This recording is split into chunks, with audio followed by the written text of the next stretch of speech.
देश में नए वेरिएंट ओमिक्रॉन के मामले बढ़ते जा रहे हैं। विदेश की बात करें तो ब्रिटेन में ओमिक्रॉन की महालहर आ गई है। पिछले 24 घंटों में वहां 88,000 से ज्यादा मामले सामने आए हैं। अमेरिका में भी कोरोना के केस बढ़ते जा रहे हैं, जो भारत के लिए खतरे की घंटी है। इस दौरान 5 चुनावी राज्यों में लगातार हो रही रैलियों और जनसभाओं में इकट्ठी होती भीड़ और टूटते प्रोटोकॉल की तस्वीरें नजर आने लगी हैं। वीआईपी से लेकर आम जन तक मास्क और 2 गज की दूरी नदारत है। रैलियों में जुट रही लाखों की भीड़ को देखकर इसी साल अप्रैल में मद्रास हाईकोर्ट द्वारा चुनाव आयोग को लगाई फटकार याद आती है।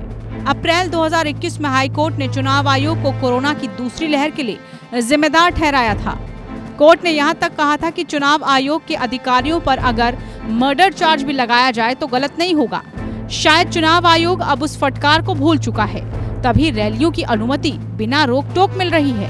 अगर हम सरकारी डैशबोर्ड पर कोरोना टेस्टिंग के आंकड़ों को चेक करें तो कम से कम 4 राज्य ऐसे हैं जिनमें 30 अक्टूबर के बाद के टेस्टिंग के आंकड़ों को दर्ज नहीं किया गया है। इसमें सबसे बड़ा राज्य यूपी भी शामिल है।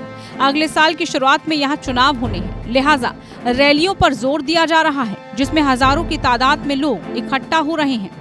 एक और चुनावी राज्य गोवा का भी कुछ ऐसा ही हाल है। डैशबोर्ड की टेस्टिंग में आंकड़े यहाँ भी 30 अक्टूबर के बाद 0 ही नजर आते हैं। पंजाब का हाल भी इन राज्यों से जुदा नहीं है। यहाँ भी 1 नवंबर के बाद सीधे 10 नवंबर और फिर 15 नवंबर के आंकड़े ही डैशबोर्ड में दर्ज किए गए हैं। इनके बीच और बाद के आंकड़े गायब हैं।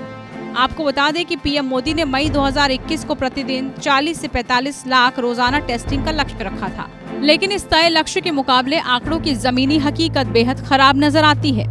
अगर 15 सितंबर से लेकर 15 दिसंबर के बीच के आंकड़ों का ग्राफ देखें तो ये तय लक्ष्य से काफी दूर दिखता है।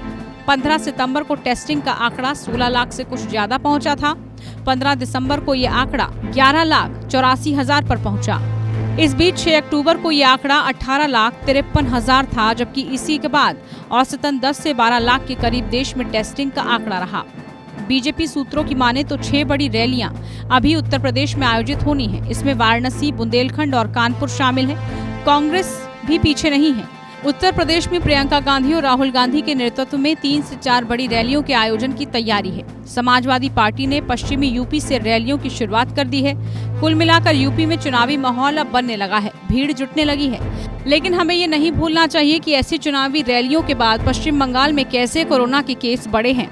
पश्चिम बंगाल में हुई ताबड़तोड़ रैलियों का नतीजा ये हुआ था कि देश में चुनाव की तारीख घोषित होते वक्त यानी 2 फरवरी 2021 को कोरोना के मामले 11,039 थे, जबकि नतीजों के बाद 6 मई को यह आंकड़ा 4,14,000 पहुंच गया। राज्य की बात करें तो 2 फरवरी को कोरोना के 200 मामले थे, जबकि मतदान का आखिरी चरण आते आते यहाँ आंकड़ा 900% बढ़ गया। ऐसे में जरूरी है कि राज्य की मौजूदा सरकारें प्रशासन को प्रोटोकॉल फॉलो करवाने के दिशा निर्देश दे। देश के मुख्य शहरों दिल्ली, मुंबई में कोरोना को लेकर 31 दिसंबर तक कई पाबंदियां लगाई गई हैं।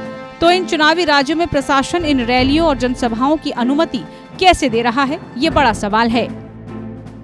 Bureau report.